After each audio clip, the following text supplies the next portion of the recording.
नमस्कार। आज हम एक ऐसे विश्लेषण पर बात कर रहे हैं जो प्रधानमंत्री मोदी और विदेश मंत्री एस जयशंकर के नेतृत्व वाली भारत की विदेश नीति पर कुछ गंभीर सवाल खड़े कर रहा है। जी। मतलब स्रोत पूछता है कि ये जो 89 विदेश यात्राएं हुई, 75 से ज्यादा देशों के दौरे हुए, इतनी मुलाकातें हुई, आखिर इसका हासिल क्या है? हाँ, और स्रोत का दावा तो यहाँ तक है कि बांग्लादेश, चीन, नेपाल, भूटान, यहाँ तक कि तुर्की और मालदीव जैसे पड़ोसियों से भी रिश्ते बिगड़े हैं। तो चलिए देखते हैं कि ये स्रोत क्या तर्क दे रहा है, क्या उदाहरण दे रहा है इसके समर्थन में। Every time I found the friendliness, warmth, energy, the President of the United States of America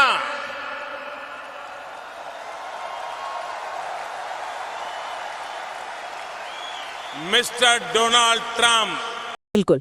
इस चर्चा में हम इसी स्रोत में जो मुख्य घटनाएं बताई गई हैं और जो ऐतिहासिक तुलनाएं की गई हैं उन पर ही गौर करेंगे, ताकि ये समझ सकें कि ये विश्लेषण मौजूदा विदेश नीति को कैसे आंक रहा है। तो शुरुआत करते हैं अमेरिका वाले पहलू से।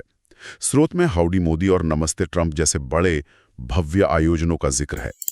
हाँ बिल्कुल, जिन्हें मतलब उस समय के अमेरिकी राष्ट्रपति ट्रंप के साथ रिश्ते मजबूत करने की एक बड़ी कोशिश की तरह पेश किया गया था। लेकिन फिर स्रोत एक कह सकते हैं विरोधाभास की तरफ इशारा करता है। हाँ, विश्लेषण इसी पर ध्यान दिलाता है कि इतने बड़े आयोजन हुए, व्यक्तिगत केमिस्ट्री की बातें हुई, लेकिन उसके बावजूद राष्ट्रपति ट्रंप ने पाकिस्तान के आर्मी चीफ को व्हाइट हाउस में बुलाया। अच्छा। Now we are learning is that Asim Munir, the Pakistan Army chief, is currently in Washington DC. He has reached the White House.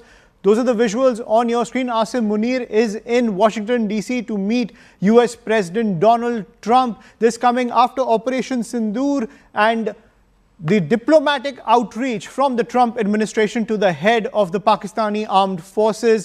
Those are the visuals on your screen where Asim Munir is headed to the White House to meet US President Donald Trump. जो स्रोत के हिसाब से भारत की उम्मीदों के बिल्कुल उलट था। और विश्लेषण यही नहीं रुकता, वो इसकी तुलना एक पिछली घटना से करता है। इंटरेस्टिंग। ये तुलना 2008 के मुंबई हमलों के बाद की स्थिति से की गई है ना? जी हाँ। तो उस समय की अमेरिकी प्रतिक्रिया और अब की प्रतिक्रिया में स्रोत क्या फर्क बता रहा है? एक ये विश्लेषण कहता है कि 2008 में जब मुंबई हमले हुए तो तत्कालीन राष्ट्रपति ओबामा ने न सिर्फ भारत के आत्मरक्षा के अधिकार का पूरा समर्थन किया था, उनका रवैया ज्यादा संतुलित था। संतुलित मतलब उन्होंने कहा कि भारत और पाकिस्तान दोनों से अमेरिका के अच्छे रिश्ते हैं और पाकिस्तान की कोई सीधी आलोचना नहीं की। कम से कम स्रोत तो यही कहता है। और स्रोत में एक और दावा भी है ट्रंप के युद्ध विराम करवाने के बारे में, कुछ ऐसा? जी हाँ, विश्लेषण कहता है कि ट्रंप ने ये दावा किया कि उन्होंने भारत और पाकिस्तान के बीच सीज फायर करवाया, युद्ध विराम करवाया, और ये दावा भारतीय अधिकारियों की घोषणा से भी पहले आ गया। ओह। और स्रोत ये भी इशारा करता है कि इसके लिए व्यापारिक हितों का मतलब ट्रेड लिवरेज का इस्तेमाल किया गया। इस पर विश्लेषण एक टिप्पणी भी करता है। क्या? कि ये सब उन नेताओं के कार्यकाल में हुआ जो पहले नेहरू की युद्ध विराम नीति की आलोचना करते थे। कि दो बड़ी गलतियां जो पंडित जवाहरलाल नेहरू के प्रधानमंत्री काल में हुई, उनके लिए गए निर्णयों से हुई, इसके कारण सालों तक कश्मीर ने सहन करना पड़ा। एक सबसे बड़ी गलती, जब हमारी सेना जीत रही थी, पंजाब का एरिया आते ही सीज फायर कर दिया गया और पाक ऑक्यूपाई कश्मीर का जन्म हुआ। पूरा कश्मीर जीते बगैर सीज फायर कर लिया। और दूसरा, यूएन के अंदर हमारे मसले को ले जाने की बहुत बड़ी गलती की। ये एक तरह का कटाक्ष है स्रोत में। समझ गया। अब जरा अंतर्राष्ट्रीय मंचों पर आते हैं। आईएमएफ का जिक्र है स्रोत में। स्पष्ट विरोध किया। जी, स्पष्ट विरोध किया, लेकिन फिर भी आईएमएफ ने पाकिस्तान को करीब $1 अरब का कर्ज दे दिया।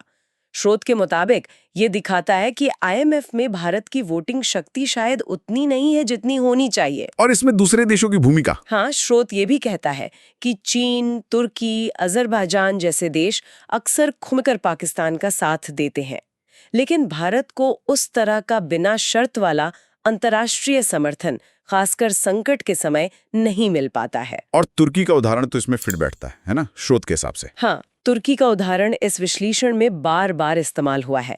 ये बताता है कि कई मुलाकातें हुई, व्यक्तिगत संबंधों पर बहुत जोर दिया गया। दोस्ती की बातें हुई। हाँ, दोस्ती की बातें हुई, लेकिन जब कश्मीर जैसे मुद्दे उठे या दूसरे अहम मौके आए तो तुर्की ने लगातार पाकिस्तान का ही पक्ष लिया। स्रोत शायद इसे व्यक्तिगत कूटनीति की सीमाओं के उदाहरण के तौर पर देखता है, खासकर तब जब दो देशों के मूल राष्ट्रीय हितों में ही टकराव हो।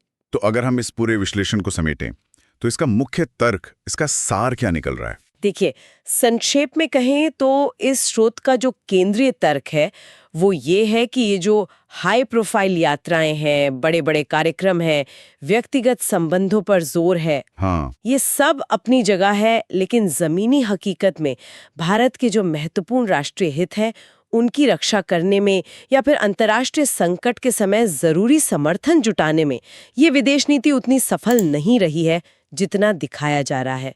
ये स्रोत का आकलन है। मतलब एक गैप है कूटनीतिक सक्रियता और उसके असल नतीजों के बीच, ऐसा स्रोत का मानना है। बिल्कुल, स्रोत यही कह रहा है कि सक्रियता बहुत है लेकिन परिणाम उतने ठोस नहीं है। तो आज हमने स्रोत के नजरिए से भारत की मौजूदा विदेश नीति की एक आलोचनात्मक समीक्षा पर बात की। एक ऐसा नजरिया जो पूछता है कि इतनी कूटनीतिक भागदौड़ का जमीनी नतीजा क्या है। हाँ, और ये विश्लेषण हमें सोचने पर मजबूर करता है, एक अहम सवाल छोड़ जाता है कि अगर महत्वपूर्ण पलों में जब जरूरत होती है तब अपेक्षित अंतर्राष्ट्रीय समर्थन या कूटनीतिक फायदा नहीं मिल रहा है, तो फिर इन अनगिनत दौरों, मुलाकातों और कार्यक्रमों का असली मोल क्या है? जैसा कि स्रोत इशारा कर रहा है, ये विदेश नीति के प्रदर्शन मतलब प्रेजेंटेशन और उसके वास्तविक असर मतलब परफॉर्मेंस के बीच के फर्क पर गहराई से सोचने की बात है।